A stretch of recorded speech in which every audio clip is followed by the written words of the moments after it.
Bismillahirrahmanirrahim. Assalamualaikum warahmatullahi wabarakatuh. Alhamdulillah wassalatu wassalamu ala Rasulillah wa ala alihi wa sahbihi wa sallama tasliman katsira. Amma ba'd. Fa ahlan wa sahlan wa marhaban bikum. Ana ucapkan kepada segenap ikhwani al-kiram wa akhwati al-karimat yang ana cintai dan muliakan rahimani Allah wa iyyakum wa baraka fikum. Tentunya puji dan syukur selalu dan senantiasa kita panjatkan kehadirat Allah Jalla wa'ala yang telah berfirman, wa in ta'uddu ni'matallahi la tuhsuha innal insana lazalumun kafar. Dan kalaulah kalian menghitung-hitung akan nikmat Allah atas kalian, la tuhsuha, niscaya kalian tidak akan mampu menghitungnya. Sesungguhnya manusia itu pelaku kezaliman dan kekufuran. Dan tentunya nikmat yang paling berharga bagi seorang muslim dan muslimah adalah nikmat agama. Oleh karenanya di dalam sebuah hadis yang datang dengan sanad yang marfu' namun didhaifkan oleh sebagian ulama, dan dengan sanad yang mauquf yang disahihkan oleh para ulama dari sebagian sahabat Nabi sallallahu alaihi wasallam, innallaha yu'ti dunya man yuhibbu wa man la yuhibbu wa la yu'ti din illa man yuhibbu. Nikmat dunia itu akan Allah berikan kepada hamba yang ia cintai dan kepada hamba yang tidak ia cintai sekalipun. Wala yu'ti din illa man yuhib. Tetapi untuk nikmat agama, maka Allah tidak akan memberinya kecuali kepada hamba yang ia cintai sahaja.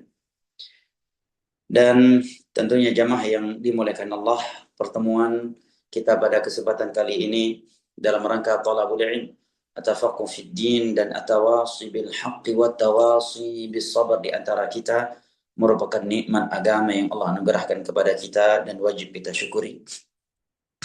Kita memohon kepada Allah Jalla wa ala sebagaimana ia telah memudahkan kita menuntut ilmu agama, agar ia memudahkan bagi kita semua jalan menuju syurganya. Karena Nabi kita sallallahu alaihi wasallam bersabda, wa man salaka tariqan yaltamisu fihi ilma sahalallahu lahu bihi tariqan ila jannah. Barang siapa yang menempuh sebuah perjalanan dalam rangka menuntut ilmu agama, niscaya Allah akan mudahkan baginya jalan menuju syurga. Mudah-mudahan dengan ilmu agama yang kita pelajari, kebaikan-kebaikan dunia dan akhirat Allah bukakan kepada kita. Karena Nabi kita sallallahu alaihi wasallam bersabda di dalam hadis riwayat Imam Al-Bukhari dari Muawiyah ibn Abi Sufyan radhiyallahu anhu, "May yuridillahu bihi khairan yufaqihu fid din." Barang siapa yang Allah inginkan kebaikan baginya, maka Allah akan fahamkan ia tentang agama. Ikhwani al-kiram wa akhwati al-karimat yang ana cintai dan muliakan, rahimani Allah wa iyyakum wa baraka fiikum. Insyaallah taala pada kesempatan kali ini ana ingin mengajak diri ana dan antum semua yang ana cintai karena Allah Jalla wa ala untuk merenungi sebuah ayat dari Al-Qur'anul Karim yang berada di dalam surat Fussilat ayat ke-30 sampai dengan ayat 32. Ayat yang menerangkan kepada kepada kita tentang sebagian hamba-hamba yang pilihan Allah Jalla wa ala, di mana ketika mereka mengalami sakaratul maut atau bangkit dari kuburan mereka untuk digiring kepada mahsyar, maka akan ada malaikat-malaikat Allah yang turun berduyun-duyun dari langit yang akan menemani mereka, membersamai mereka, dan menghibur mereka dengan ucapan-ucapan indah yang akan kita ketahui berikut ini. Dan teman-teman yang punya mushaf, mungkin boleh buka mushaf surat Fussilat ayat 30 sampai dengan ayat 32. Yaitu Allah Jalla wa ala berfirman, innal ladzina qalu rabbuna Allah thumma istaqamu tatanazzalu alaihimul malaikatu alla takhafu wa la tahzanu wa abshiru bil jannati allati kuntum tu'adun.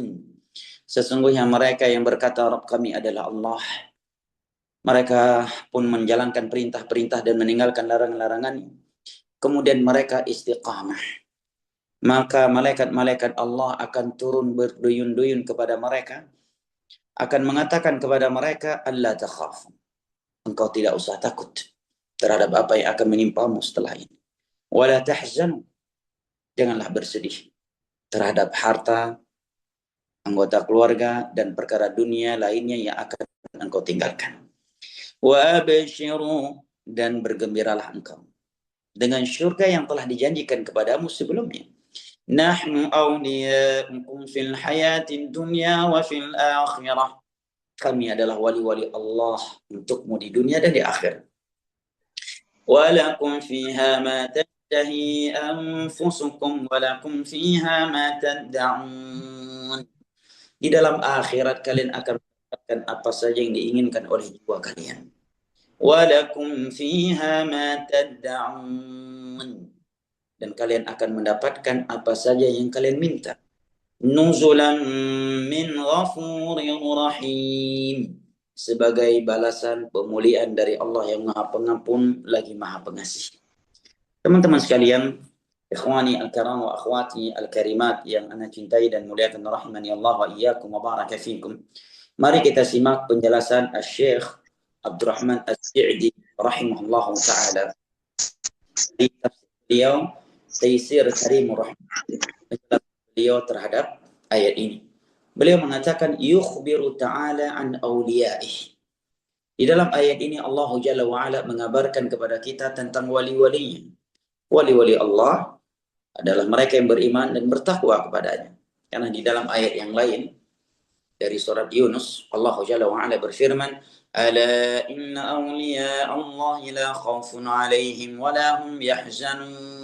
Ketahuilah, sesungguhnya wali-wali Allah itu tidak akan mengalami rasa takut dan tidak akan mengalami kesedihan. Alladzina amanu wa kanu yattaqun, yaitu mereka yang beriman dan bertakwa kepada Allah. Syekhul Islam Ibnu Taimiyah rahimahullah taala mengatakan, man kana lillahi mu'minan taqiyya kana lillahi waliya. Barang siapa yang beriman dan bertakwa kepada Allah, maka dia adalah wali Allah. Syekh Abdurrahman As-Sa'di mengatakan yukhbiru ta'ala an awliya. Di dalam ayat ini Allah menjelaskan kepada kita tentang wali-walinya, wa fi dhimni dzalik tanshituhum wal hathi 'ala al-iqtida'i bihim. Dan tentunya pengkabaran Allah tentang wali-walinya di dalam beberapa ayat ini secara tidak langsung adalah motivasi dan anjuran dari Allah Jalla wa Ala agar kita mengikuti jejak mereka dan agar kita termotivasi untuk menjadi wali-wali. Ya, jadikan ini sebagai kaidah ya. Setiap kali kita melewati pujian dan janji Allah yang begitu indah untuk orang-orang yang bertakwa, maka itu secara tidak langsung adalah perintah dan anjuran untuk menjadi orang-orang yang bertakwa. Tatkala kita melewati ayat-ayat yang menyebutkan akan balasan yang begitu indah bagi mereka orang-orang yang bersabar, maka itu merupakan anjuran dan seruan agar kita menjadi orang-orang yang bersabar. Demikian juga ketika kita melewati ayat-ayat di dalam Al-Quranul Karim yang berbicara tentang betapa sempurnanya balasan Allah untuk mereka yang telah masuk ke dalam syurga, maka itu adalah merupakan seruan dari Allah Jalla wa'ala agar kita menjadi golongan penduduk syurga. Kata faqala ta'ala, maka Allah berfirman, innal ladzina qalu rabbuna Allah thumma istaqamu. Sesungguhnya mereka yang berkata Rabb kami adalah Allah kemudian mereka istiqamah, maksudnya adalah i'tarafu wa nataqu wa radau bi rububiyatillah.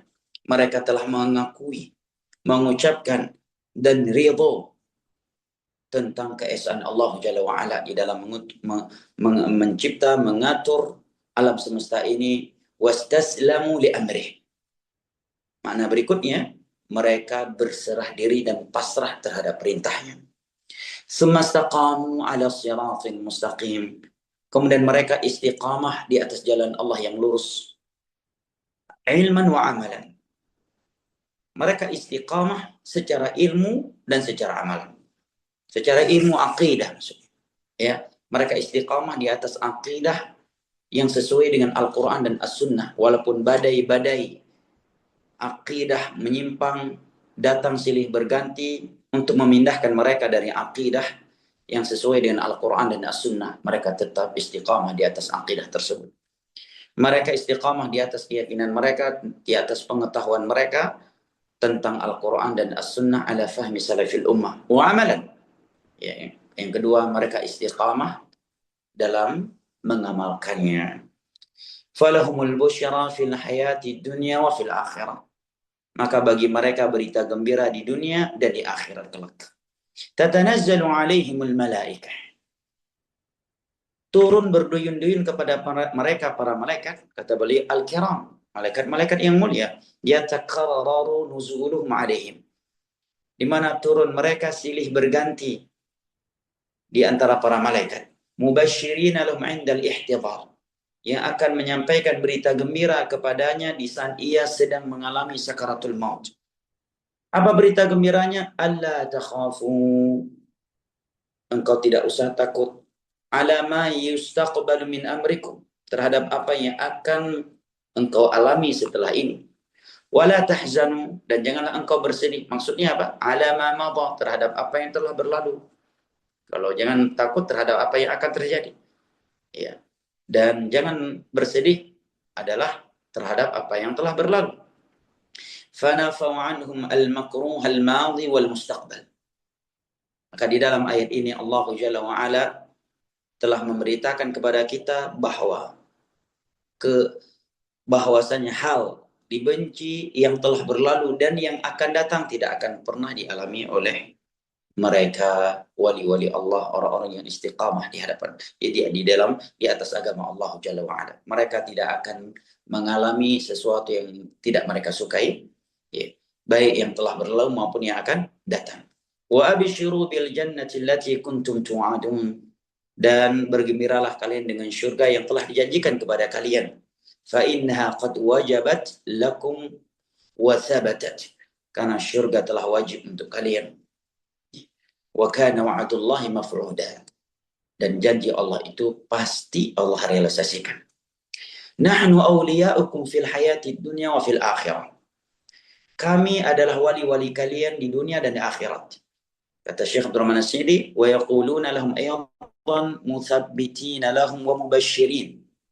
Para malaikat berkata kepada mereka yang istiqamah di atas agama Allah untuk mengokohkan mereka dan menghibur mereka dengan perkataan, kami adalah wali kalian ketika di dunia dan di akhirat. Yahutsunahum fid dunya 'alal khair.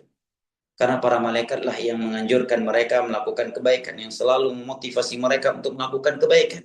Wa yuzayyinunahu lahum, yang mengindah-indahkan kebaikan untuk mereka. Wa yurahibunahum 'anil syarr, memperingatkan mereka dari kejelekan. Wa yaqabbihunahu fi qulubihim, menanamkan kejelekan atau kebencian di dalam hati mereka terhadap kejelekan. Wa yad'una Allah lahum, para malaikat ketika di dunia selalu mendoakan mereka dengan kebaikan kepada Allah Jalla wa Ala. Wa yuthabbitunahum 'indal masaibi wal makhawif, yang selalu menegarkan mereka di atas musibah dan hal-hal yang menakutkan. Wa khususan 'indal mauti wa syiddati, dan terkhusus di saat mereka mengalami kematian dan sakaratnya. Wal qabru wa dhulumatih, dan juga ketika mereka berada di dalam kuburan dan kegelapannya. Wa fil qiyamah wa ahwaliha, pada hari kiamat yang mengerikan. Wa 'ala sirat, tatkala mereka berada di atas as-sirat yang Allah bentangkan di atas neraka jahanam, lebih tipis daripada rambut, lebih tajam daripada pedang. Di atasnya ada duri-duri besar yang akan menyambar siapa saja Allah perintahkan, dan di bawahnya api neraka yang menyala-nyala. Para malaikatlah yang akan mengokohkan mereka di saat itu. Wa fil jannati yuhanni'unahum bi karamati rabbihim, dan di dalam surga para malaikat akan menyambut mereka dengan kata-kata yang penuh pemuliaan, ya, akan kemuliaan Rabb mereka. Wa yadkhuluna 'alaihim min kulli bab, para malaikat akan mendatangi mereka dari seluruh pintu sembari mengucapkan salamun 'alaikum bima sabartum fa ni'ma 'uqbad dar. Salamun 'alaikum, para malaikat mengucapkan salam. Allahu akbar, ya. Semoga Allah izinkan kita untuk mendengarkan langsung salam ya para malaikat untuk kita di dalam syurganya. Amin ya rabbal alamin. Fa ni'ma 'uqbad dar, surga adalah senikmat-nikmat balasan sebagai tempat untuk kalian.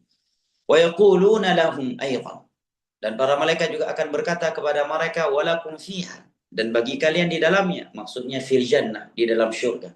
Ma tashtahi anfusukum, apa saja yang diinginkan oleh jiwa kalian. Apa saja yang diinginkan kan akan diberikan. Walakum fiha ma tad'un. Dan di dalam syurga, kalian akan mendapatkan apa saja yang kalian minta dari kelezatan dan kenikmatan yang belum pernah terlihat oleh mata, belum pernah terdengar oleh telinga, dan belum pernah terbesit di dalam hati kalian. Nuzulan min ghafurir rahim.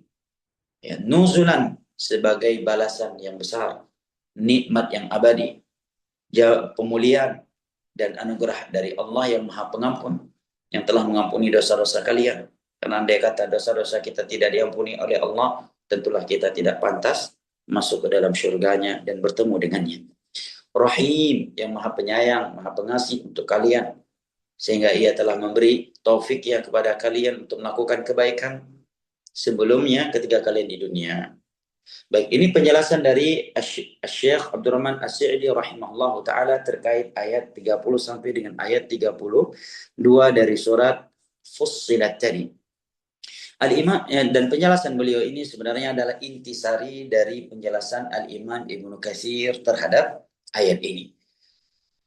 Di dalam tafsir Al-Imam Ibnu Katsir rahimahullahu taala, beliau menukilkan beberapa ucapan salaf tentang ayat ini yang kesimpulannya bahwasanya ucapan para malaikat ini, yang engkau tidak usah takut terhadap apa yang akan menimpamu setelah ini, engkau tidak usah bersedih terhadap apa yang telah berlalu, dan bergembiralah engkau dengan syurga yang telah dijanjikan kepadamu, dan seterusnya. Ini akan dikatakan oleh para malaikat kepada seorang muslim dan muslimah yang istiqamah di atas agama Allah pada 3 kondisi. Yang pertama, di saat dia sedang mengalami sakaratul maut, masih di dunia. Yang kedua, di saat dia keluar dari kuburannya. Dan yang ketiga, saat dia dibangkitkan. Dibangkitkan, digiring kepada mahsyar. Saya bacakan penjelasan Al-Imam Ibnu Katsir rahimahullah ta'ala dengan menukilkan ucapan seorang sahabat yang mulia, Zaid bin Aslam. Wa qala Zaid bin Aslam. Zaid bin Aslam mengatakan, yubashirunahu inda mautih. Berita gembira atau hiburan ini akan disampaikan oleh para malaikat kepadanya inda mautih, di saat dia mengalami kematian, masih di dunia, mengalami sakaratul maut. Wa fi qabrih, yang kedua di dalam kuburannya. Di dalam kuburannya. Tatkala dia sedang berada di dalam kegelapan kuburan, maka akan datang malaikat Allah silih berganti menghiburnya dengan mengatakan, engkau tidak usah takut terhadap apa yang akan menimpamu. Engkau tidak usah bersedih terhadap perkara dunia yang telah berlalu, namun bergembiralah engkau dengan syurga yang telah dijanjikan. Yang ketiga, wahina yub'ats, tatkala dia dikeluarkan dari kuburannya dan digiring kepada mahsyar. Rawahu Ibnu Abi Hatim. Ucapan Zaid bin Aslam ini diriwayatkan oleh Imam Ibnu Abi Hatim. Kata Imam Ibnu Katsir setelah menukilkan ucapan Zaid bin Aslam ini, wa hadzal qawlu yajma'ul aqwala kullah. Penjelasan dari Zaid bin Aslam ini telah mempertemukan seluruh pendapat ulama tafsir tentang hal ini. Karena sebagian ulama tafsir mengatakan berita gembira dari para malaikat ini akan disampaikan kepadanya di saat dia sedang mengalami sakaratul maut. Sebagian ulama tafsir mengatakan itu nanti akan diucapkan kepadanya oleh para malaikat ketika dia sedang di dalam kuburannya. Sebagian ulama tafsir yang lain yang mengatakan itu nanti akan disampaikan kepadanya ketika dia keluar dari kuburannya, dibangkitkan dan digiring kepada mahsyar. Nah, ucapan Zaid bin Aslam ini adalah penjelasan yang mempertemu dan mengumpulkan atau mengakomodir 3 pendapat ulama tafsir tersebut. Pertanyaannya teman-teman sekalian yang Anda cintai karena Allah Jalla wa'ala, adakah di antara kita yang tidak ingin disampaikan kepadanya berita gembira yang seperti ini? Kebayang nggak jemaah? Di saat antum atau di saat kita sudah melihat malaikat maut datang, ingin mencabut nyawa kita. Di saat itu tidak ada yang mampu menghibur kita. Tidak ada yang bisa menjamin akan kebahagiaan untuk kita. Kita sudah melihat malaikat maut datang. mencabut nyawa kita. Dan kita sudah mengalami sakaratul maut. Anggota keluarga tercinta atau orang-orang yang mencintai kita dan kita cintai, mungkin ketika melihat kita sedang mengalami sakaratul maut, mereka hanya bisa menjerit-jerit, ya, menangis, mentangisi kita yang akan pergi meninggalkan mereka. Akan tetapi, jika kita adalah orang yang istiqamah di atas agama Allah, maka akan ada malaikat-malaikat Allah yang turun berduyun-duyun dari langit, menemani antum, ya, yang duduk di sebelah kanan, mau yang di sebelah kiri, ataukah di kaki, ataukah di kepala. Allah yang lebih tahu. Yang jelas jumlah mereka banyak. Bukan hanya satu dua malaikat yang akan menemani kita. Nah, tetapi banyak. Makanya Allah katakan al-malaikah. Al-malaikah. Jamak sighah muntahal jumu'. Banyak jumlahnya. Sedikit, paling sedikitnya adalah 3. Dan lihat bahasa ayat tadi, tatanazzal. Ini sighah mubalaghah. Allah tidak mengatakan tanzilu. Kalau tanzilu sekali saja turunnya. Tetapi kalau tatanazzal, ya takarrar, silih berganti turunnya. Allahu akbar. Betapa beruntungnya seorang hamba, ya, di saat dia sedang mengalami sakaratul maut. Di saat manusia tidak ada yang bisa menghiburnya. Tetapi karena dia istiqamah di atas agama Allah, maka akan ada malaikat-malaikat Allah yang sangat banyak, yang akan turun silih berganti, berduyun-duyun dari langit atas perintah Allah. Akan menemaninya, akan menghiburnya yang sedang bertarung dengan sakaratul maut. Para malaikat yang akan datang silih berganti akan menghiburnya, akan berkata kepadanya, engkau tidak usah takut terhadap apa yang akan menimpamu setelah ini. Engkau tidak usah bersedih terhadap anggota keluarga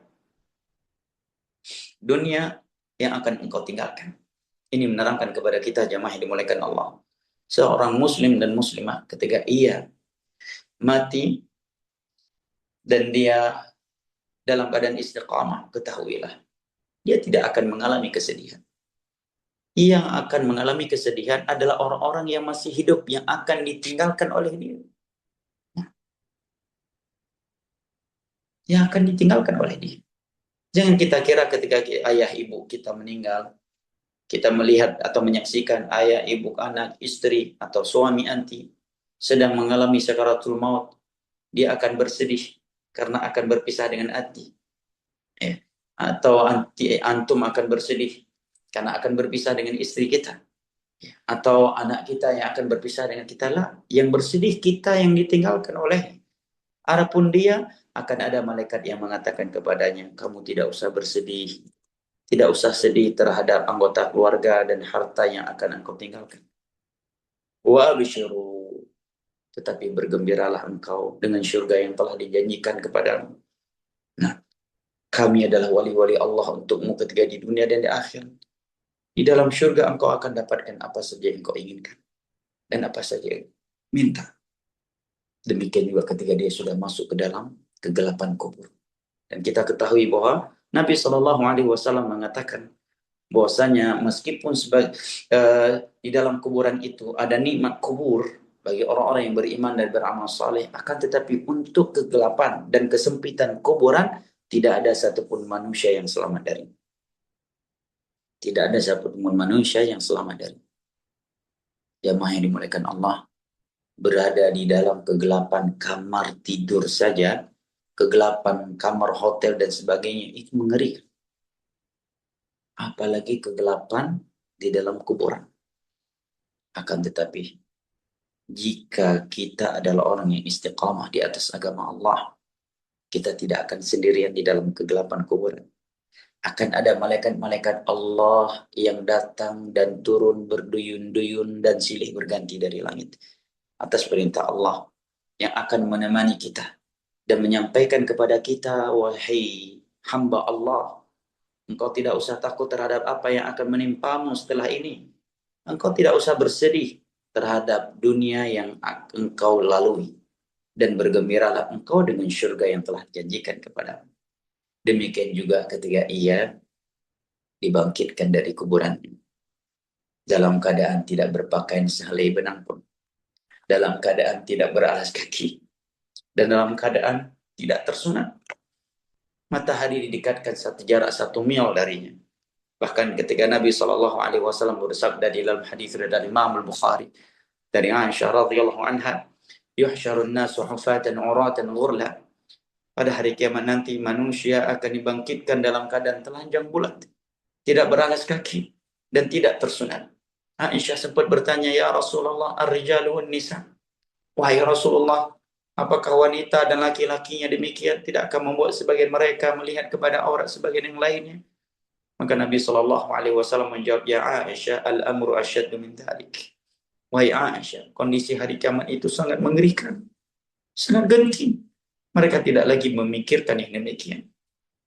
Akan tetapi, jika kita termasuk orang yang istiqamah di atas agama Allah, meskipun kita dibangkitkan dari kuburan kita dan digiring ke padang mahsyar dengan kondisi yang sangat mengerikan, dengan kondisi yang sangat genting dan menakutkan, akan ada malaikat-malaikat Allah yang datang turun berduyun-duyun dan silih berganti atas perintah Allah, akan menemani Anda ketika Anda dibangkitkan dari kuburan Anda. Para malaikat tersebut akan datang kepada antum. Wahai hamba Allah, engkau tidak usah takut terhadap apa yang akan menimpamu setelah ini. Engkau tidak usah bersedih terhadap apa yang telah berlalu. Dan bergembiralah engkau dengan syurga yang telah dijanjikan. Kami adalah wali-wali di dunia dan di akhirat. Engkau akan mendapatkan apa saja yang engkau inginkan di dalam syurga. Dan apa saja yang engkau minta. Sebagai pemulihan dan balasan dari Allah Jalla wa'ala yang maha pengampun lagi maha pengasih. Yang maha dimuliakan Allah. Sekali lagi, adakah di antara kita yang tidak ingin mendapatkan berita gembira ini dari para malaikat di saat dia mengalami sakaratul maut, di saat dia berada di dalam kegelapan di kuburnya, dan di saat dia digiring kepada mahsyar? Adakah di antara kita yang tidak senang, tidak bahagia jika para malaikat menyampaikan berita gembira ini kepadanya? Ana yakin, saya yakin, seburuk apapun seorang muslim, sejauh apapun dia dari Allah, sedurjana apapun dia kepada Allah, pasti semua mereka berangan-angan untuk menjadi golongan yang seperti ini. Pastilah setiap muslim dan muslimah berangan-angan, andai kata ketika dia sedang mengalami sakaratul maut, melihat malaikat maut datang mencabut nyawanya, pastilah dia berangan-angan, andai kata ada malaikat-malaikat Allah yang mendatanginya silih berganti atas perintah Allah, yang akan menemaninya, membersamainya, dan menghiburnya dengan berita gembira yang telah kita ketahui dan telah kita simak tadi. Demikian juga ketika dia berada di dalam liang kubur, pastilah setiap muslim dan muslimah berangan-angan untuk didatangi dan ditemani oleh para malaikat Allah serta menghiburnya dengan ucapan-ucapan yang indah tadi. Demikian juga ketika dia dibangkitkan dari kuburannya, digiring kepada mahsyar, tidak ada seorang muslim dan muslimah yang tidak berangan-angan mendapatkan keutamaan yang mulia ini. Semoga Allah Jalla wa'ala menjadikan ana dan antum semua yang ana cintai karena Allah Jalla wa'ala dari orang-orang yang istiqamah di atas agamanya, sehingga ketika kita mengalami sakaratul maut akan ada malaikat-malaikat Allah yang datang silih berganti turun berduyun-duyun dari langit atas perintah Allah Jalla wa'ala untuk menemani, membersamai dan menghibur kita yang sedang mengalami sakaratul maut, dan melihat malaikat maut datang untuk mencabut nyawa kita di saat kita berada di dalam kegelapan liang kubur, dan di saat kita bangkit dari kuburan kita dan digiring kepada mahsyar oleh Allah Jalla wa'ala dalam keadaan tidak beralas kaki, tidak tersunat, dan tidak berpakaian sehelai benang pun, sementara matahari Allah dekatkan sejarak 1 mil dari kita. Ikhwani al-kiram wa akhwati al-karimat rahimani Allah wa iyyakum wa baraka fikum. Tetapi istiqamah itu membutuhkan perjuangan, jemaah. Ketika kita mendengar berita gembira yang Allah sampaikan di dalam 3 ayat ini, untuk mereka yang istiqamah di atas agamanya, pastilah semua kita bercita-cita dan berangan-angan untuk menjadi mereka. Akan tetapi, akhi fillah wa ukhti fillah, istiqamah di atas agama Allah itu tidaklah mudah. Telah ada orang-orang sebelum kita yang kehilangan nyawanya karena ingin istiqamah di atas agama Allah. Ada wanita-wanita karena mereka ingin istiqamah di atas agama Allah, dia mati dalam keadaan ditancapkan pelepah kurma di kemaluannya, yaitu Sumayyah radhiyallahu anha. sebagian para sahabat demi mempertahankan istiqamah mereka, ada yang disiksa oleh keluarga besarnya, ada yang diusir oleh keluarga besar, ada yang diusir sampai kelaparan dan menggembel hidupnya.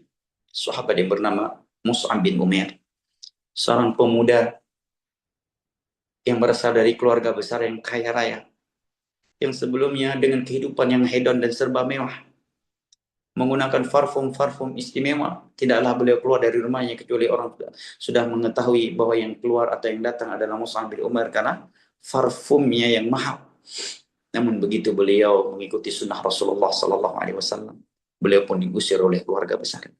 Mereka tidak lagi memberi pakaian, minuman dan makanan kepadanya, sehingga beliau menjadi lapar dan menggembel, ya, sehingga memakai pakaian yang compang-camping. Ada juga di antara mereka demi mempertahankan istiqomahnya, maka ditangkap, disiksa oleh majikannya dan masyarakat Mekah. Bahkan ditempelkan lempengan batu yang telah mereka panaskan di punggungnya, dan mereka memaksanya sambil menyiksanya dengan menempelkan lempengan batu yang telah dipanaskan di punggungnya. Ada yang meludahinya, ada yang menendangnya. Mereka menyiksanya di tengah-tengah padang pasir dan memaksanya untuk mengatakan kalimat-kalimat kufur. Tetapi ia tetap mengatakan Allahu Ahad, Ahad, Ahad, Allah Maha Esa, Allah Maha Esa, yaitu Bilal ibn Abi Rabah.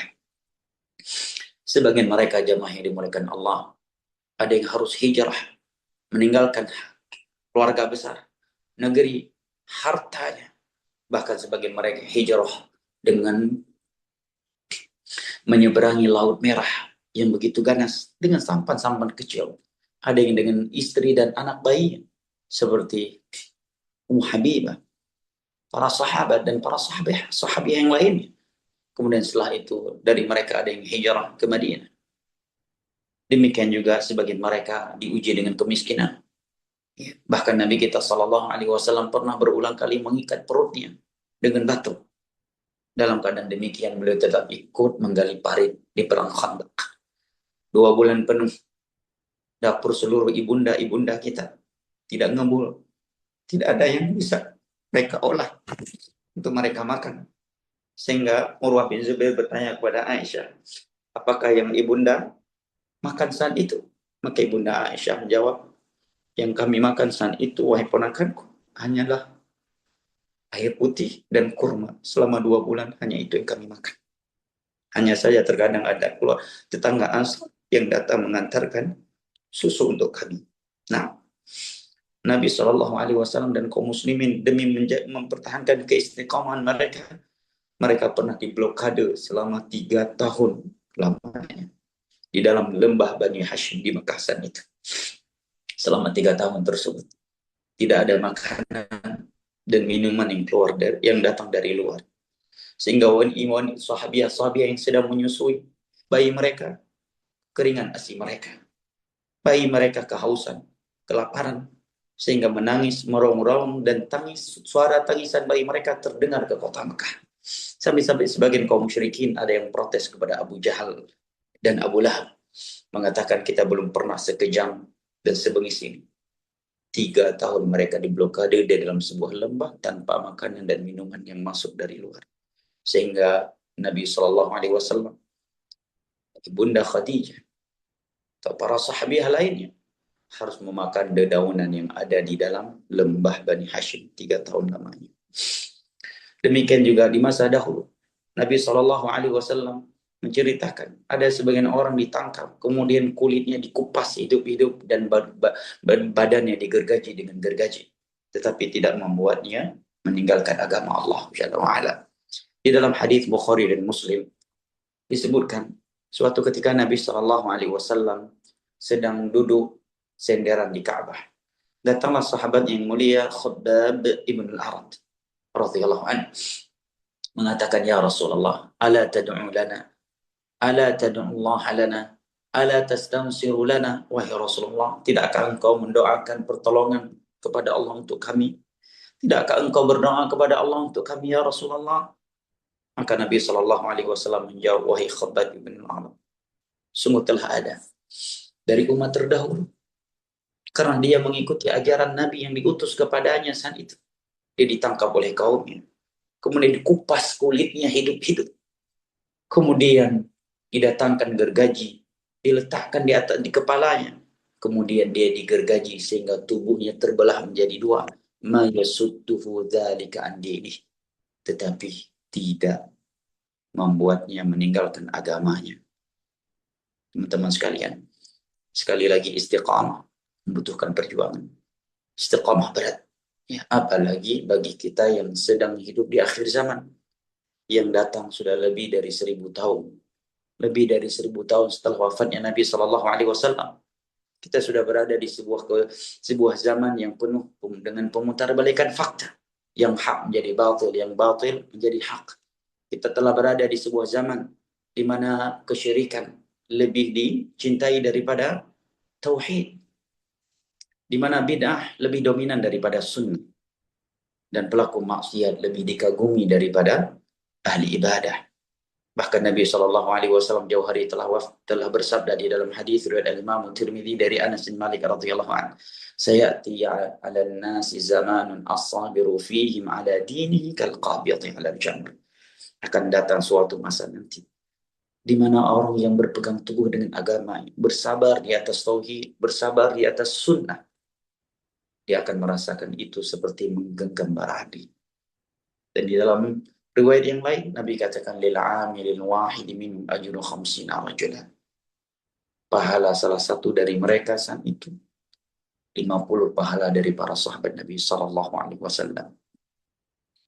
Bahkan di dalam sebagian hadis Nabi membahasakan utu 'alaiha bin nawajiz. Gigitlah oleh kalian sunnahku dengan gigi geraham kalian. Menunjukkan jamaah yang dimuliakan Allah, istiqamah di akhir zaman tidaklah mudah. Rasanya seperti menggenggam bara api. Dan panas memang jamaah. Panas rasanya ketika kita bertahan di atas tauhid dan tidak ingin berbuat syirik. Bertahan di atas sunnah agar tidak terjerumus ke dalam bidah. Bertahan untuk dekat dengan Allah dan selamat dari menjauhi maksiat kepadanya. Itu terasa panas. Caci makian manusia terhadap kita di dalam menjalankan agama Allah itu terasa panas. Akan tetapi api neraka jauh lebih panas. Ada sebuah ayat jemaah yang dimuliakan Allah hendaknya selalu kita bacakan untuk diri kita. Setiap kali kita merasakan betapa panasnya berpegang teguh di atas tauhid, di atas sunnah, menjauhi syirik dan menjauhi bid'ah. Sebuah ayat yang ada di dalam surat At-Taubah. Qul naru jahannam asyaddu harra. Katakanlah sesungguhnya api neraka itu lebih panas. Ini ayat jemaah yang dimuliakan Allah. Allah turunkan dan Allah perintahkan kepada nabinya untuk mengatakannya ketika orang-orang munafik saat itu mengatakan la tanshiru fil har. Janganlah kalian berangkat jihad di musim panas. Lebih baik tunda aja. Ngapain berjihad di musim panas? Panas-panasan jihad, panas-panasan perang. Maka Allah katakan qul naru jahannam asyaddu harra. Katakan kepada mereka, sesungguhnya api neraka jauh lebih panas. Kepada akhwat kami yang merasakan betapa panasnya abaya atau hijab syar'i anti di tengah-tengah kerumunan atau keumuman wanita yang mengumbar aurat mereka di bawah terik matahari, anti harus panas-panasan dengan hijab syar'i anti. Ya. Alhamdulillah kalau anti diberikan kemudahan ke sana dan kemari dengan mobil, naik turun mobil, keluar masuk ruangan ber-AC.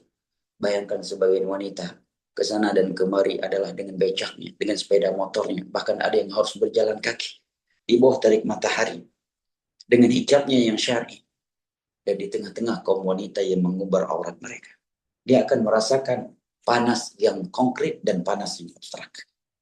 Panas secara hakiki dan panas maknawi, yaitu cacian manusia dan pandangan manusia kepadanya.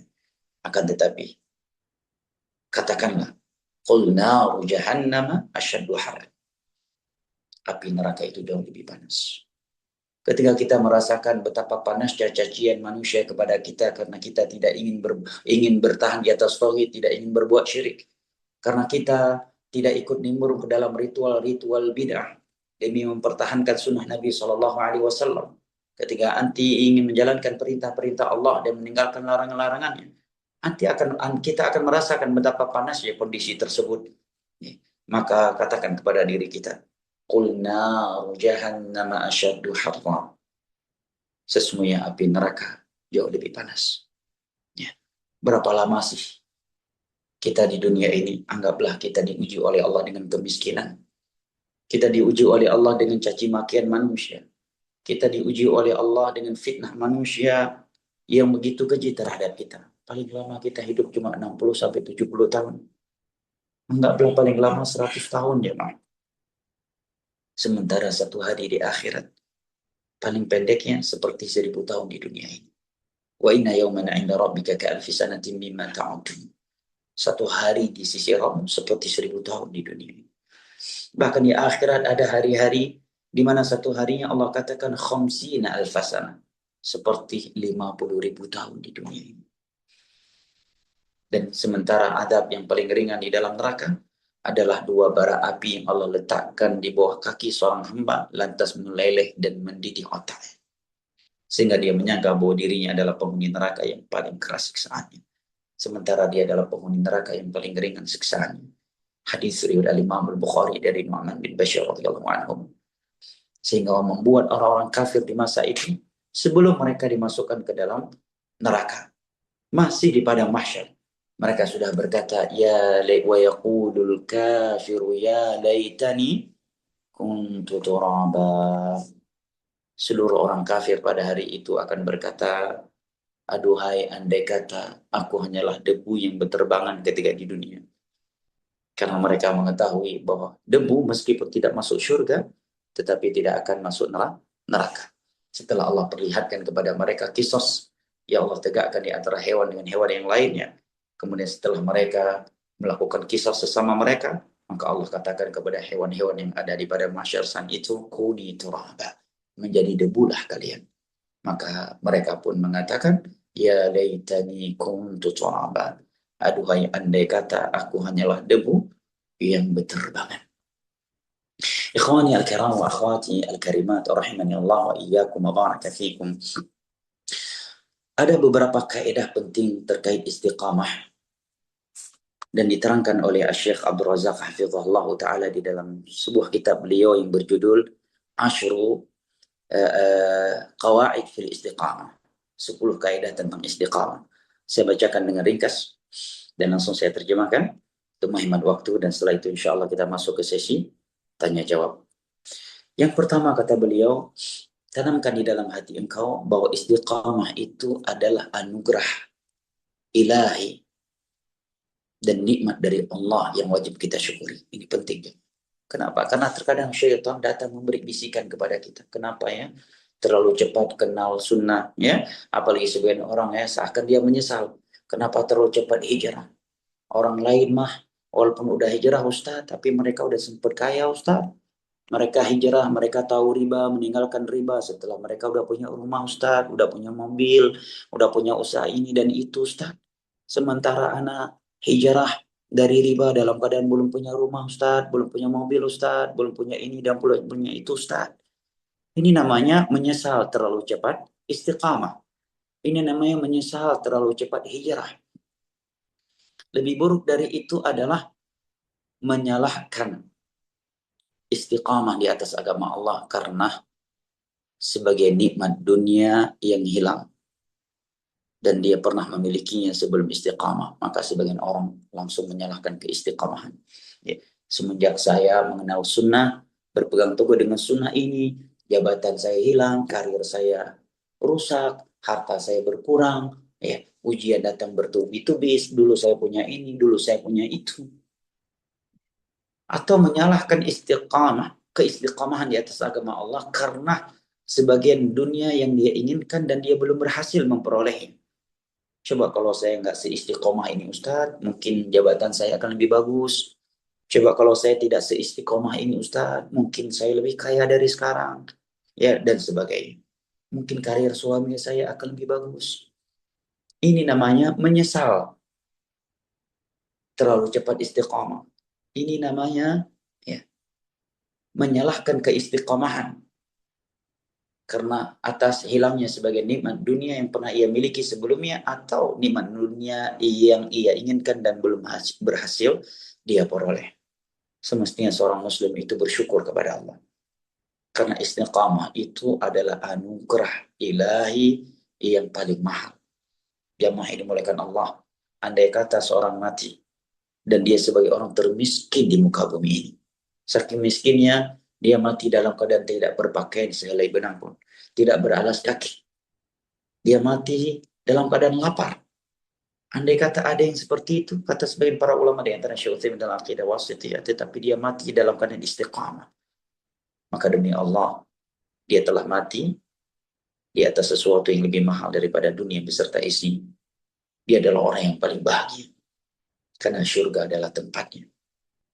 Namun apabila seorang mati dan ketika ia mati, jari telunjuk seluruh manusia tertuju kepadanya sebagai orang terkaya, terhebat, tersukses. Tetapi dia tidak mati di atas keistiqamahan di jalan Allah, maka demi Allah tidak ada yang lebih merugi darinya. Karena syurga Allah yang luasnya seluas langit dan bumi, tetapi tidak ada ruangan di dalamnya sedikit pun bagi mereka yang mati dalam keadaan tidak istiqamah. Baik, jamaah yang dimuliakan Allah. Kaidah yang berikutnya kata Syekh Abdul Razak hafizahullah taala tentang istiqamah. Bahwasanya hakikat istiqamah itu adalah luzumul manhaj al-qawim was-siratal mustaqim. Istiqamah itu adalah bertahan di manhaj dan jalan yang lurus. Bukan istiqamah di dalam kesyirikan. Istiqamah itu istiqamah di atas tauhid, bukan di dalam kesyirikan. Istiqamah di atas sunnah, bukan di dalam bid'ah. Istiqamah di dalam ketaatan kepada Allah, menjalankan perintah-perintahnya dan meninggalkan larangan-larangannya. Karena ada sebagian orang menganggap dan menilai dirinya istiqamah karena ritual-ritual syirik yang ia lakukan. Menilai dirinya istiqamah padahal dia di dalam ritual-ritual bid'ah. Menilai dirinya istiqamah dengan bermaksiat kepada Allah Jalla wa'ala. Kaidah yang ketiga kata beliau adalah aslul istiqamah istiqamatul qalb. Landasan utama istiqamah adalah istiqamah hati. Karena kalau hati sudah istiqamah dengan tauhid, dengan tawakal, dengan cinta kepada Allah, optimis kepadanya, dan rasa takut kepadanya, merindukan akan pertemuan dengannya, maka insya Allah amalan eksternal, ucapan dan perbuatan pun akan istiqamah di atas jalan Allah Jalla wa'ala. Diriwayatkan oleh Imam Ahmad dari Anas bin Malik radhiyallahu anhu. Nabi sallallahu alaihi wasallam bersabda, la yastaqimu imanu 'abdin hatta yastaqima qalbuh. Tidaklah istiqamah iman seorang hamba kecuali hatinya telah istiqamah.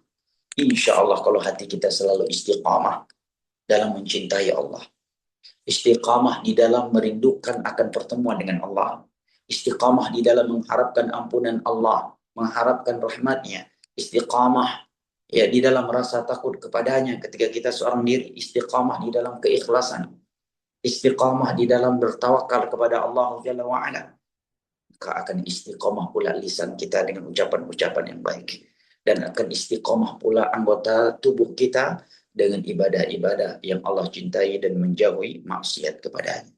Oleh karenanya doa yang paling sering dibacakan oleh Nabi kita sallallahu alaihi wasallam adalah Allahumma muqallibal qulub tsabbit qalbi ala dinik. Ya Allah, zat yang memutarbalikkan hati, kokohkan hatiku di atas agama. Karena kalau hati sudah istiqamah, maka lisan dan anggota tubuh juga akan istiqamah di atas agama Allah Jalla wa'ala. Dan kaidah yang keempat kata beliau adalah al-istiqamah al-matlubah min al-'abd hiya sadat fa in lam yaqdir fal muqarabah. Istiqamah itu adalah tegak lurus di atas agama Allah. As-sadat ya totalitas. Totalitas di dalam bertauhid, meninggalkan kesyirikan. Totalitas di dalam mengikuti sunnah Nabi sallallahu alaihi wasallam dan meninggalkan bid'ah. Totalitas di dalam menjalankan perintah-perintah Allah dan anjurannya, dan totalitas di dalam meninggalkan maksiat kepadanya. Kemudian kata beliau, andai kata dia tidak mampu totalitas, maka paling tidak dia berusaha semaksimal mungkin, sebaik mungkin dan sedekat mungkin dengan kata totalitas.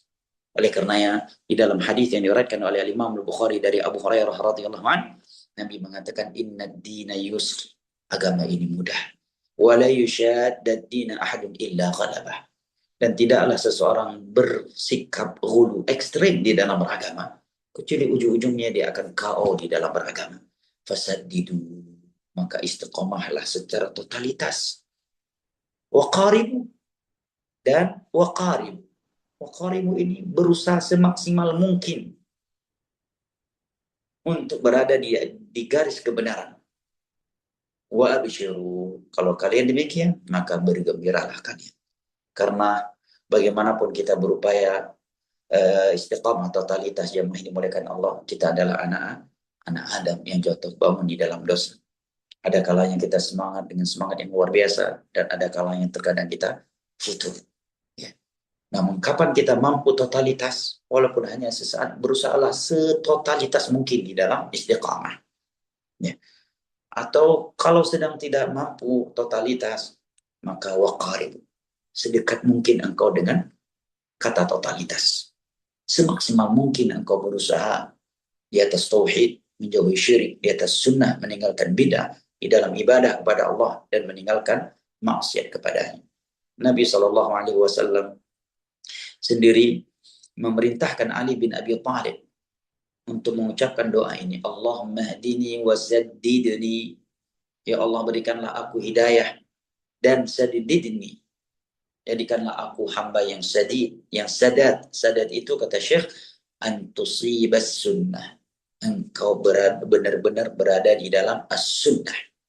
Nah, ikhwani al-kiram wa akhwati al-karimat rahimani Allah wa iyyakum wa baraka fikum. Kaidah kelima yang boleh sebutkan adalah al-istiqamah tata'allaqu bil aqwali wal af'ali wan niyat. Keistiqamahan di dalam agama Allah Jalla wa Ala itu berkaitan dengan ucapan, perbuatan, dan niat. Islam adalah agama yang totalitas. Karena sebagian orang istiqamah dalam ibadah, Masya Allah, sholatnya, puasanya, hajinya, umrohnya, ibadah-ibadah sunnahnya, tetapi tidak istiqamah ucapannya. Masih suka ghibah, ya, masih suka memfitnah orang lain, ya, masih suka mengeluarkan kata-kata kotor, kata-kata kasar kepada istri, kepada anak-anak, kepada orang lain. Ibadahnya Masya Allah, dengan perbuatan istiqamah, tapi dengan ucapan dia tidak istiqamah. Nah, atau ucapannya istiqamah dia baca Al-Quran, istiqamah dia berzikir, ya, istiqamah dia menahan mulutnya untuk tidak menggibai orang lain, istiqamah juga dengan perbuatan, sholat, puasa, haji, umroh, dan sebagainya, tetapi tidak istiqamah dengan hatinya masih suka riya, hatinya masih suka hasad kepada orang lain, suka sombong, masih ujub, ya, masih suka suudzon kepada orang lain. Maka saya ingatkan, istiqamah itu berkaitan dengan ucapan, perbuatan, wan niat, dan dengan niat. Oleh karenanya di dalam hadis riwayat Imam Ahmad dari Anas bin Malik radhiyallahu anhu, Nabi mengatakan la yastaqimu imanu 'abdin hatta yastaqima qalbu wa la yastaqima qalbu hatta yastaqima lisan. Iman seseorang tidak istiqamah kecuali telah istiqamah hati, dan hati seseorang tidak akan istiqamah kecuali telah istiqamah lisannya. Oleh karenanya Al-Imam Ibnu Rajab Al-Hambali rahimahullah ta'ala di dalam kitab beliau Jami'ul Ulumi wal Hikam, beliau mengatakan wa a'zamu ma yura'a istiqamatuhu ba'da al-qalb min al-jawarih al-lisan. Hal yang paling penting untuk diperhatikan keistiqomahannya setelah hati dari anggota tubuh adalah lisan. Setelah hati, yang paling penting untuk dijaga keistiqomahannya adalah lisan. Kenapa? Fa'inhu turjumanul qalbi wal mu'abbiru an. Karena lisan itu penerjemah hati, ya, dan penyingkapnya. Ucapan yang baik, mulut yang baik menunjukkan hati yang baik. Tetapi ucapan dan mulut yang buruk menunjukkan hati yang buruk. Jangan seorang beralasan, walaupun mulut saya ember begini, Walaupun mulut saya lebih tajam daripada pedang samurai, tetapi kalian nggak tahu hati anak ini bersih banget. Nah, ini namanya kepedean dalam memuji diri sendiri. Lisan itu dalilul qalb, adalah dalil hati, penerjemah hati. Jamaah dimuliakan Allah. Orang yang menjaga lisannya rata-rata adalah orang yang bersih hati.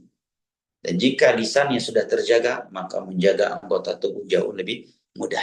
Baik jamaah yang dimuliakan Allah, ikhwani al-kiram wa akhwati al-karimat. Kaidah yang keenam adalah istiqamah itu harus lillah wa billah wa ala amrillah. Apa lillah? Istiqamah karena Allah, bukan karena ingin dipuji oleh manusia. Ya, wabillah, apa arti billah? Billah itu dengan memohon pertolongan kepada Allah. Karena tanpa pertolongan dari Allah, kita tidak akan mampu istiqamah di atas agamanya. Wafillah, fillah itu di jalan Allah Jalla wa'ala. Ini harus dibedakan ya. Sering kita dengar kalimat lillah, billah, dan fillah. Lillah ini maknanya ikhlas karena Allah. Billah ay musta'inan billah, dengan memohon pertolongan kepada Allah. Fillah, di jalan Allah Jalla wa'ala. Jadi kalau dikatakan ukhuwah lillah, billah, wa fillah, ini beda-beda artinya. Ukhuwah, kita bersaudara lillah karena Allah. Harus ikhlas karena Allah. Kita bersaudara fillah, maksudnya di jalan Allah Jalla wa'ala. Kita bersaudara billah, dengan memohon pertolongan kepadanya agar selalu bisa bersaudara karenanya dan di jalannya. Ya, ini harus dipahami dengan baik ya. Lillah karena Allah, billah dengan memohon pertolongan kepada Allah, fillah di jalan Allah Jalla wa'ala. Nah, ikhwani al-kiram wa akhwati al-karimat, kaidah yang ketujuh adalah alal abdi mahma istaqama alla yattakila ala amalih. Bagaimanapun Anda merasa diri Anda telah istiqamah, tetapi jangan pernah tertipu dengan amalan Anda. Jangan pernah bersandar untuk menjaga keistiqomahan Anda kepada ibadah. Ya. Jangan karena kita menganggap udah ahli sholat, udah sering umroh, akan haji tiap tahun, kita punya travel, atau kita panitia kajian, atau kita sebagai seorang ustadz, hafal Al-Quran, pengurus pondok, dan sebagainya. Sehingga kita bersandar kepada amalan atau ibadah kita tersebut terhadap keistiqomahan kita. Jangan. Kata Syekh Abdul Razak, al-wajib ala al-abd, sebuah kewajiban atas setiap hamba, alla yattakila ala amalih, agar dia tidak menyandarkan keistiqomahannya kepada ibadahnya. Mahma salaha wastaqam, bagaimanapun dia telah soleh dan telah istiqamah. Beliau ulangi kembali, wala yakhtar bi ibadati, jangan pernah engkau tertipu dengan ibadahmu. Wala bi kathrati dzikrihi lillah, jangan pernah engkau tertipu dengan zikirmu yang banyak kepada Allah. Wala bi ghairi dzalika minat ta'at, dan jangan pernah engkau tertipu dengan seluruh ketaatanmu yang baik. Kaidah yang ke-8 dari 10 kaidah keistiqamahan. Kata Syekh, thamaratul istiqamah fid dunya al-istiqamah ala sirat yaumil qiyamah. Wahai saudaraku yang ingin istiqamah dan terkadang merasakan beratnya istiqamah, ketahuilah, buah dari keistiqamahan engkau di dunia ini, buah dari keistiqamahan engkau di atas tauhid, di atas sunnah, dan di atas ketaatan kepada Allah adalah engkau akan istiqamah di atas jalan Allah pada hari kiamat kelak, di atas as-sirat yang Allah bentangkan di atas neraka jahanam, lebih tipis daripada rambut, lebih tajam daripada pedang. Di atasnya ada duri-duri besar yang akan menyambar siapa saja yang Allah perintahkan. Sebagian manusia ada yang melewatinya secepat mata memandang, ada yang melewatinya secepat kilat, secepat kuda kuda berlari, secepat orang yang berlari, ada yang jatuh bangun, ya, dan ada yang jatuh bangun kemudian tersulur ke dalam neraka Allah. Maka balasan terhadap Anda yang telah istiqamah di dunia, Allah akan membuat Anda istiqamah di atas as-sirat pada hari kiamat tersebut. Hal ini dikatakan oleh Al-Imam Ibnul Qayyim rahimahullah ta'ala. Beliau berdalil dengan firman Allah di dalam surah Luqman ayat 90. Hal tujzauna illa ma kuntum ta'malun. Tidaklah kalian dibalas kecuali atas apa yang telah kalian amalkan. Dan ingat, di antara akidah kita umat Islam adalah al-jaza min jinsil amal. balasan itu setimpal dengan perbuatan dan amalan kita. Kaidah yang ke-9. Al-mawani' min al-istiqamah syubhatul dhalal atau syahwatul ghaib. Penghalang dari istiqamah ada dua, kata Syekh. Yang pertama syubhat dan yang kedua syahwat. Dengan bahasa lain, hal yang menghalangi seseorang untuk istiqamah di dalam jalan Allah yang lurus itu ada dua, fitnah syahwat dan fitnah syubhat. Syahwat mengutamakan hawa nafsu di atas akalnya yang sehat dan agama Allah Jalla wa Ala. Dia sudah tahu zina haram, judi haram, liwat haram, lesbi haram, dan hal-hal lain yang Allah haramkan. Namun dia tetap mengutamakan hawa nafsunya di atas akal dan agamanya. Nah, sedangkan syubhat adalah ideologi, pemahaman yang menyimpang dari Al-Quran dan As-Sunnah ala fahmi salafil ummah, tetapi tersamarkan bagi sebagian orang. Sehingga yang tauhid menjadi syirik di sisinya, yang syirik menjadi tauhid, yang sunnah menjadi bidah, yang bidah menjadi sunnah, yang halal dia yakini haram, yang haram dia yakini halal. Tercampur adukkan, tersamarkan antara kebenaran dan kebatilan baginya. Karena syubhat dia jatuh ke dalam syirik dan bidah. Ya. Karena syahwat dia meninggalkan perintah Allah dan melanggar larangan-larangan. Semua manusia disesatkan dari jalan Allah yang lurus oleh syaitan dari kalangan jin dan manusia, dan terjerumus ke dalam neraka Allah itu kalau bukan karena syubhat maka syahwat, kalau bukan karena syahwat maka dengan syubhat, atau kedua-duanya. Yang paling beratnya adalah sudah kena syahwat, syubhat lagi. Orang yang seperti ini amat susah untuk kembali ke jalan yang benar. Kalau sekedar syubhat, begitu diberikan penjelasan yang benar, maka dia akan meninggalkan syubhat itu. Seperti sebagian orang yang mengikuti ajaran sufi, meyakini bahwa apabila seseorang sudah sampai ke tingkatan ma'rifah, tidak perlu lagi beribadah, karena dia meyakini firman Allah, wa'budu rabbaka hatta ya'tiyakal yaqin, beribadahlah engkau kepada Rabbmu hingga al-yaqin datang kepadamu. Maka dia pun meninggalkan ibadah dengan alasan ayat ini, saya sudah yakin. Namun begitu dijelaskan kepadanya bahwa ini maksud dengan al-yaqin di dalam ayat itu adalah kematian. Selama ente masih hidup tetap wajib beribadah. Kapan udah nggak wajib lagi kalau sudah mati? Maka dia pun tersadarkan kembali kepada akidah yang benar. Ketika selama ini dia meninggalkan sunnah dan melakukan bid'ah karena syubhat, begitu dijelaskan kepadanya yang sesungguhnya mana yang sunnah dan mana yang tidak sesuai dengan sunnah, maka dia akan kembali kepada sunnah dan meninggalkan bid'ah. Atau penyimpangan dia sekedar syahwat tanpa syubhat. Dia tahu musik itu haram, tapi karena syahwat dia masih saja mendengarnya. Ya, dia tahu zina itu haram dan meyakininya haram, tapi terkadang dia masih melakukannya, atau perbuatan-perbuatan maksiat lain.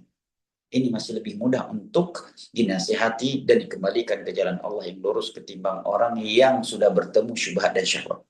Karena kalau sekedar syahwat, begitu dia ditakut-takuti dengan neraka Allah, ya, ditakut-takuti dengan hari kiamat, dengan azab kubur, dengan mati su'ul khatimah, kemudian disemangatkan ya dengan syurga Allah, dengan diceritakan nikmat-nikmat Allah di dalam syurganya, dan dengan itu dia akan meninggalkan maksiat-maksiat tersebut. Tetapi kalau sudah bertemu syubhat dan syahwat, sebagian ulama mengatakan fakabbiru alaihi arba'at takbiran. Takbirkan, ucapkan takbir 4 kali untuk. Kita udah mati dia. Contohnya nih. Ya. Karena syubhat, dia tidak meyakini musik itu haram. Karena syubhat dari ahlu syubhat. Di waktu yang sama, memang dia pencinta musik, pemain musik, dan itu sumber pencariannya. Itu amat sulit meninggalkan musik. Atau contoh kecil lagi di tengah-tengah masyarakat, rokok. Ya. Karena syubhat dari sebagian orang, dia nggak meyakini rokok itu haram. Dan syahwatnya juga ada pada rokok. Ya. Dimana kalau nggak merokok, dia katanya susah bekerja, nggak semangat bekerja, ya, dan sebagainya. Demikian juga zina, ya. Na'udzubillah. Sebagian orang terkena syubhat. Yang dikira nggak ada yang terkena syubhat tentang halalnya zina. Bahkan di Indonesia beberapa tahun yang lalu pernah heboh loh. Saya kira banyak jamaah masih ingat. Heboh seorang dosen dari salah satu kampus Islam ternama di Indonesia ini. Dia meraih disertasinya dengan tulisan halalnya zina. Nah, dengan syarat-syarat tertentu dia sebutkan.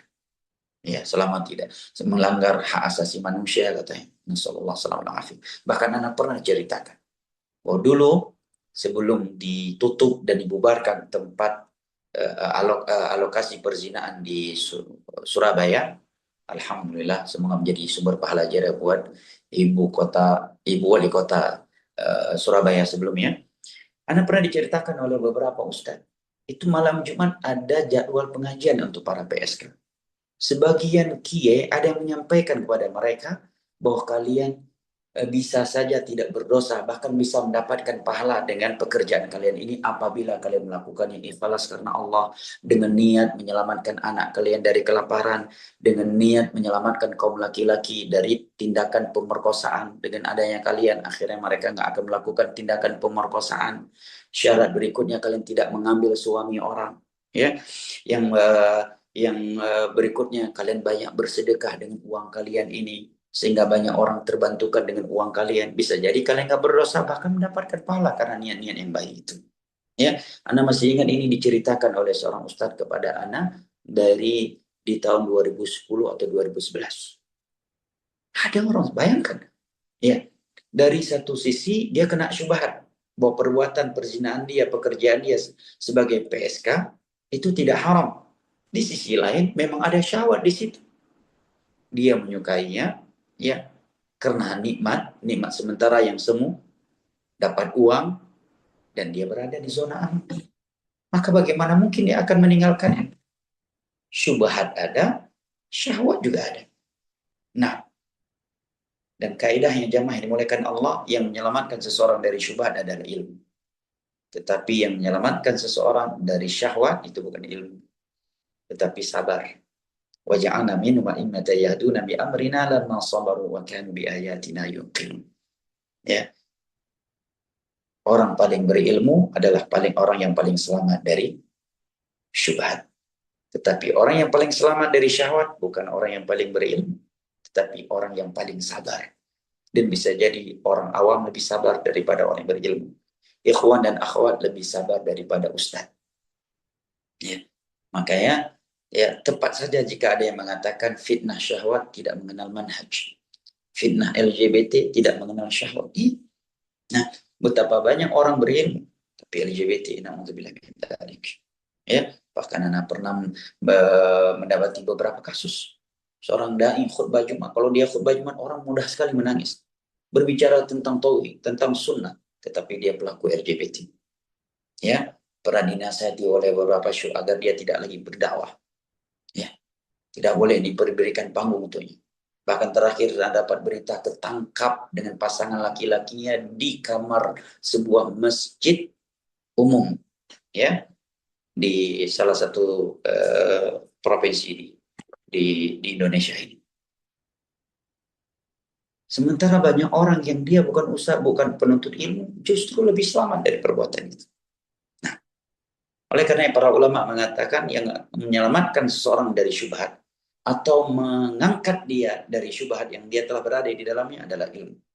Tetapi yang akan menyelamatkan seseorang dari fitnah syahwat atau menarik dia dari fitnah syahwat yang dia telah jatuh ke dalamnya, itu adalah sifat sabar. Ini rasa takutnya kepada Allah Jalla wa'ala. Betapa banyak orang yang berilmu melakukan maksiat-maksiat yang orang awam saja tidak melakukan. Nah, sekali lagi ya, kalau fitnah syubhat, nah orang yang paling berilmu yang paling selamat. Tetapi untuk fitnah syahwat, bukan orang yang paling berilmu yang paling selamat, tetapi siapa yang paling sabar. Ya. Siapa yang paling sabar. Nasallallahu alaihi wasallam. Baik, kaidah yang terakhir dari 10 kaidah, at-tashabbuh bil kufar min a'zamil junun anil istiqamah. Di antara faktor besar yang membuat seseorang keluar dari jalan keistiqomahan adalah tasyabbuh dengan orang-orang kafir. Ya. Tasyabbuh dengan orang-orang kafir itu ada 3 hal kata para ulama. Disebutkan oleh Syekhul Islam dalam kitabnya Ihtiyarul Siratal Mustaqim. Tasyabbuh yang paling buruknya adalah yang pertama. Tasyabbuh dalam hal akidah. Dan ini bisa mengakibatkan batalnya keislaman. Yang kedua, tasyabbuh dalam bab ibadah. Soalnya Nabi melarang kita sholat dengan memeramkan mata. Kenapa? Karena itu kebiasaan orang Yahudi. Ya kita dilarang baca Al-Quran berzikir sambil ngangguk-ngangguk kepala karena itu menyerupai gaya ibadahnya orang Yahudi. Ya, Nabi melarang, menganjurkan kita untuk berpuasa 1 hari sebelum atau sesudah Asyura, 10 Muharram untuk menyelisih puasanya orang Yahudi. Dan yang ketiga ada tasyabuh dalam penampilan jika itu identik dengan penampilan orang kafir. Karena tasyabuh itu tidak harus karena berasal dari orang kafir, bukan, tetapi itu penampilan yang karena penampilan yang identik dengan orang kafir. Keumuman manusia keluar dari jalur keistiqomahan karena ingin tasyabuh dan kepada orang-orang kafir. Atau kalau dia dalam Islam tasyabuh dengan orang-orang fasik. Lihat hari ini karena ya orang-orang barat punya gaya hidup ya yang menurut sebagian orang itu indah banget, akhirnya banyak muslim hari ini ikut-ikutan. Ya, berpakaian seperti itu, ikut-ikutan tren yang tren di tengah-tengah orang kafir. Sebabnya tasyabuh. Ya, karena babnya adalah tasyabuh. Wallahu taala alam bisawab. Ini 10 kaidah tentang istiqamah dan ini beberapa catatan atau penjelasan kita tentang istiqamah. Sekali lagi, mudah-mudahan kita termasuk dari orang-orang yang mendapatkan berita gembira dari para malaikat.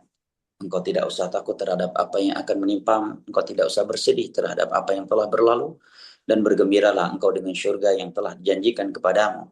Kami adalah wali engkau di dunia dan akhirat. Engkau akan mendapatkan apa saja yang engkau inginkan di dalam syurga dan apa saja yang engkau minta.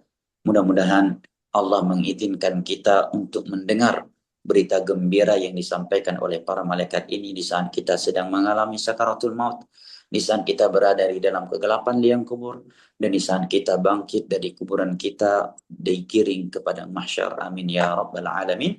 Kiranya ini dapat kita kaji. Jika waktu masih tersisa, saya persilahkan untuk sesi diskusi. Barakallahu fikum. Barakallahu fiik, Masya Allah, syukron jazakallahu khairan Ustaz atas materinya pada malam hari ini dan sangat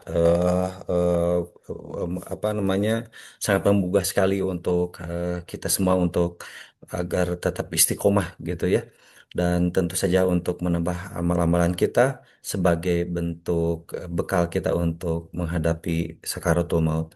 Semoga apa yang tadi disampaikan dan mudah-mudahan Allah Subhanahu wa taala meridhoi kita semua sehingga kita di sakaratul maut kita dihibur oleh malaikat-malaikatnya Allah Subhanahu wa taala. Baik, alhamdulillah, nampaknya sudah banyak sekali yang ingin menyampaikan pertanyaan. Tadi di tengah kajian juga sudah ada yang menyampaikan pertanyaan melalui chatbox di Zoom meeting ini dan sudah ada yang resen. Kami prioritaskan terlebih dahulu pertanyaan yang sesuai dengan tema kajian pada malam hari ini. Yang pertama akan saya bacakan terlebih dahulu pertanyaan melalui chatbox di Zoom meeting ini dari seorang akhwat. Bismillahirrahmanirrahim. Em, izin bertanya Ustadz, yang pertanyaan pertama, apakah sebenarnya kita mesti takut akan kematian ataukah tidak? Begitu Ustadz. Barakallahu khairan. Pertanyaannya, apakah kita mesti takut akan kematian? Jawabannya kata Atau Syekh. tidak? Baik, saya jawab. Syekh Muhammad bin Salih Al-Utsaimin rahimahullah taala di dalam syarah Sahihul Bukhari, ketika beliau menjelaskan hadis Nabi sallallahu alaihi wasallam di dalam kitab Riqaq, barang siapa yang mencintai akan pertemuan dengan Allah, maka Allah pun cinta untuk bertemu dengannya. Dan barang siapa yang membenci pertemuan dengan Allah, maka Allah pun benci untuk bertemu dengannya. Maka Ibunda Aisyah radhiyallahu anha mengatakan kepada Nabi, "Wa inna lanakrahul maut." Wahai Rasulullah, semua kita benci yang namanya kematian. Kalau demikian berarti Allah akan benci bertemu dengan kita. Maka Nabi mengatakan bukan demikian maksudnya.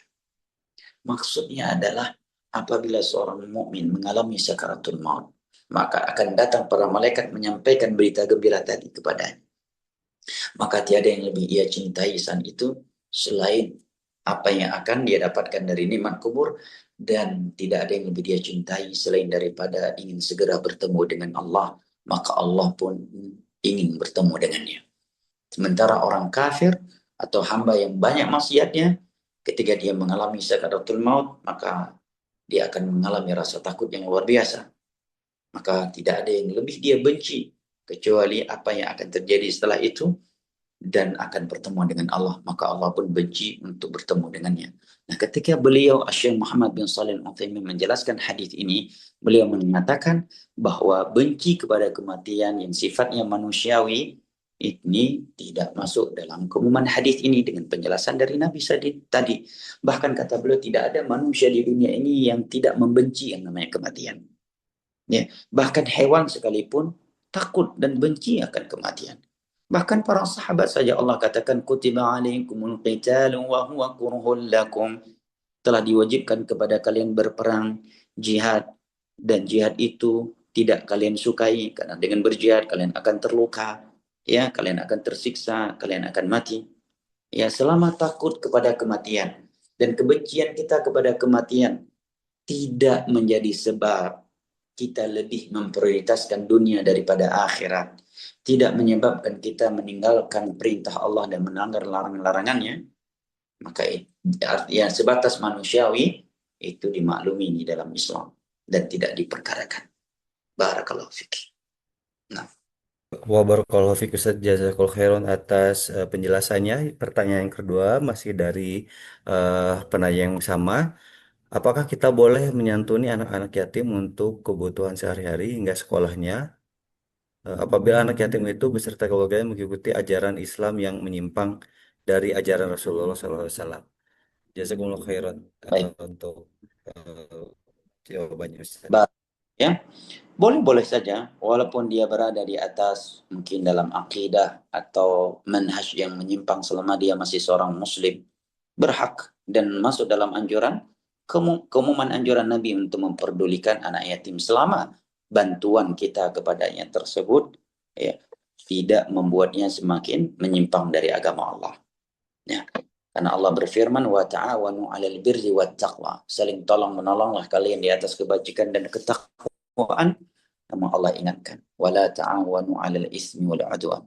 Namun jangan saling tolong menolong di atas perbuatan dosa, ya, dan permusuhan. Selama bantuan Anda bukan agar dia berbuat syirik. Bantuan kita antum kepada dia bukan agar dia berbuat bidah. Bantuan antum bukan agar dia bermaksiat kepada Allah, tapi agar dia selamat dari kelaparan, agar dia bisa kenyang, agar dia bisa hidup, agar dia bisa sekolah. Namun di luar pengetahuan antum, rupanya itu bantuan dia gunakan di jalan yang Allah murkai, ya, maka antum sudah lepas dari, karena antum memberi untuknya bukan untuk itu. Nah, wallahu taala alam bisawab.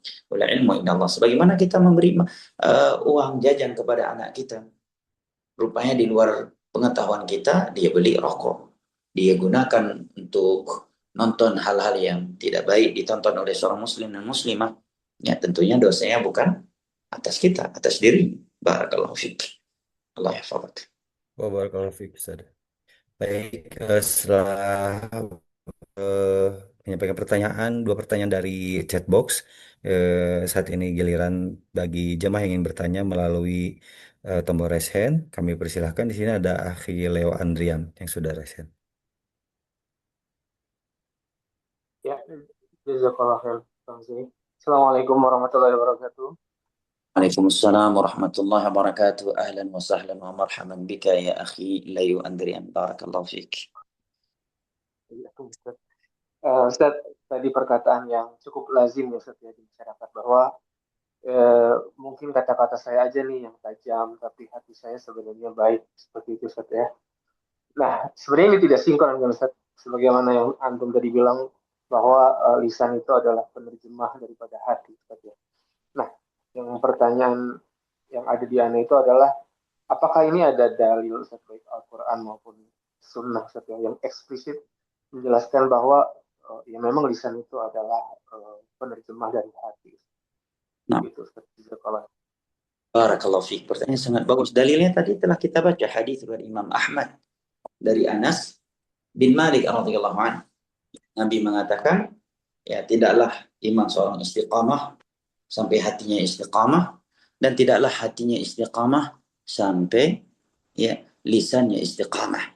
Ya, itu hadis yang disebutkan oleh Syekh Abdul Razak hafizahullah taala tadi. Kemudian beliau juga nukilkan ucapan Al-Imam Ibnu Qayyim rahimahullah taala, juga ucapan Al-Imam Ibnu Rajab. Ya, Juga ada hadis dalam riwayat Imam Tirmidzi dari Abu Sa'id Al-Khudri radhiyallahu anhu. Nabi sallallahu alaihi wasallam bersabda, apabila anak Adam memasuki waktu pagi, fa innal a'dha, maka seluruh anggota tubuhnya mengkufuri, mengingkari lisan. Mengatakan, ittaqillaha fina, wahai lisan, bertakwalah engkau kepada Allah terkait kami. Fa innama nahnu bik, kami tergantung dirimu. Fa in istaqamta istaqamna, kalau kamu istiqamah, kami akan istiqamah. Ucap seluruh anggota tubuh kepada lisan. Wa in i'wajajta i'wajajna, dan apabila engkau membelok, maka kami pun akan membelok.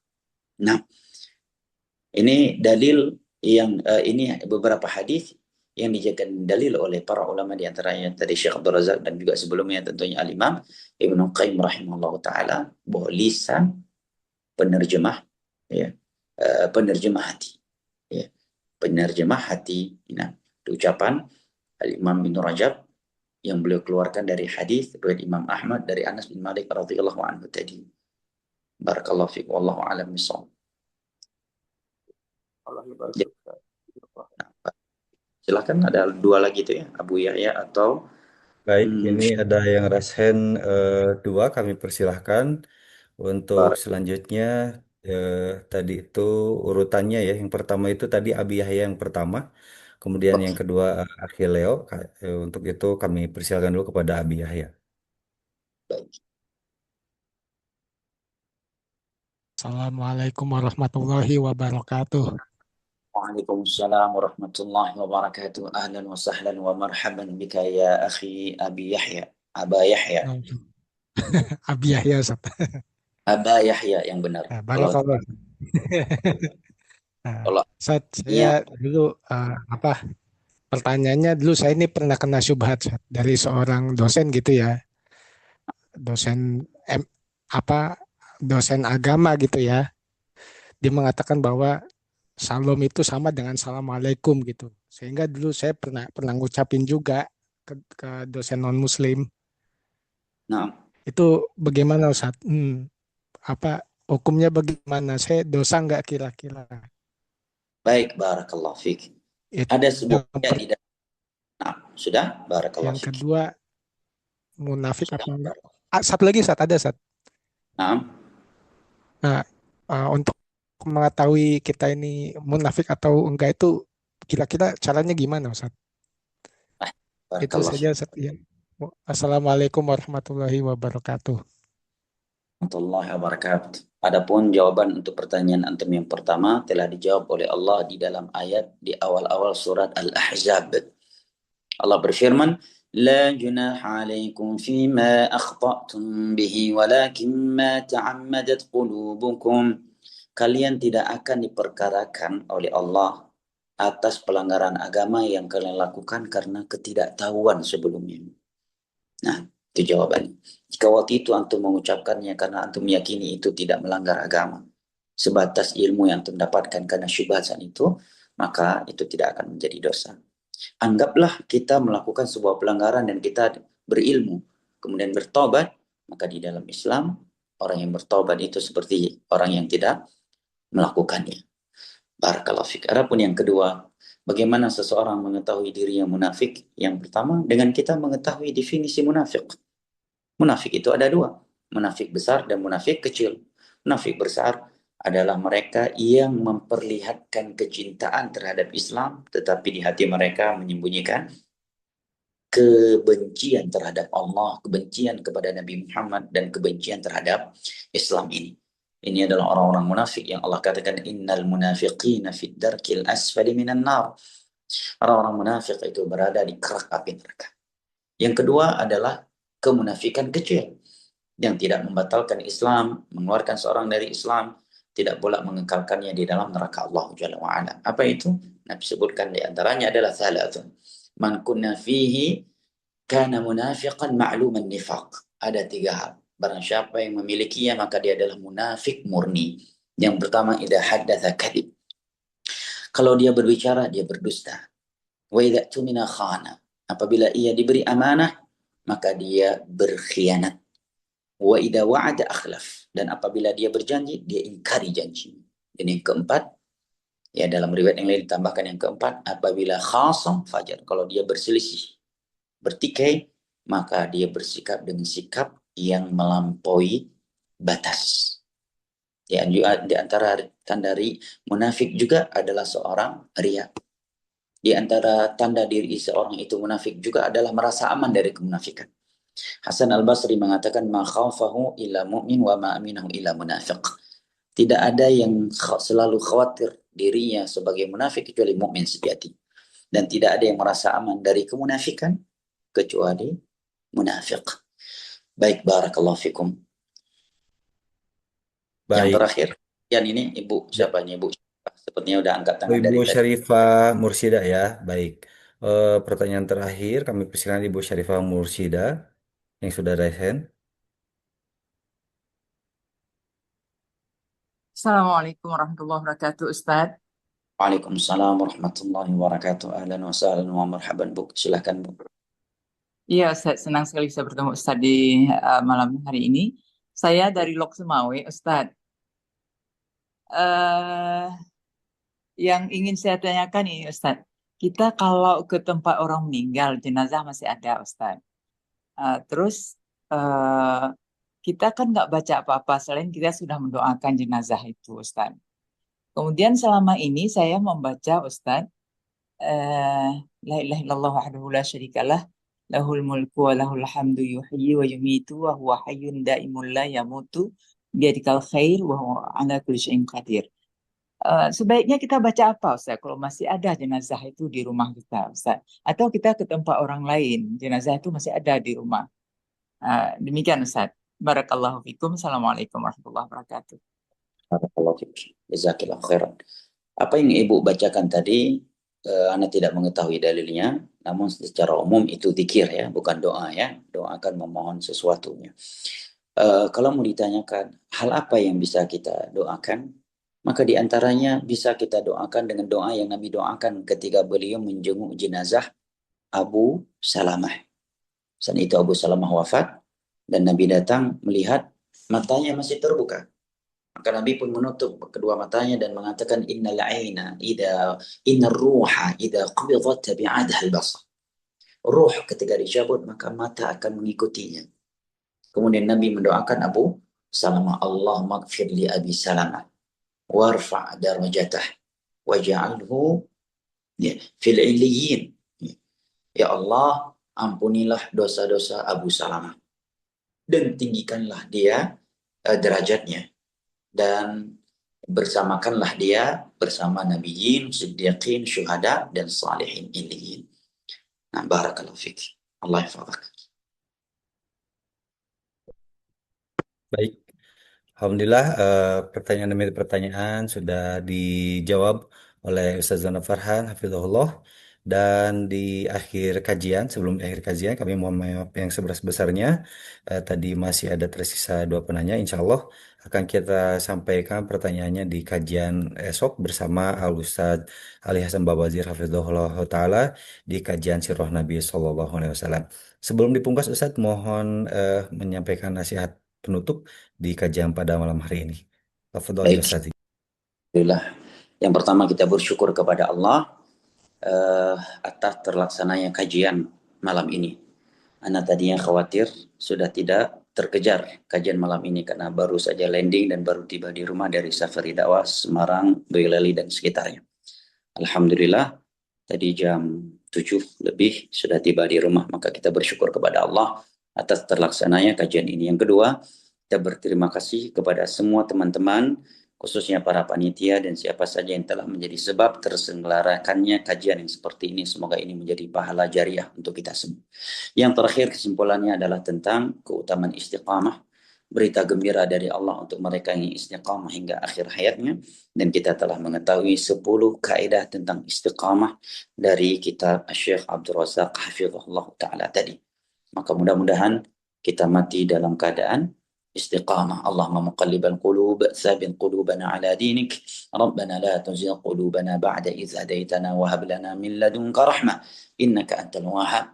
Semoga Allah Jalla wa Ala yang telah mengumpulkan kita di dalam kajian ini kembali mengumpulkan kita di dalam syurganya pada hari kiamat kelak ma'an nabiyyin was-siddiqin wasyuhada'i was-salihin wa hasuna ulaika rafiqa innahu waliyyu dzalika wal qadiru alaih.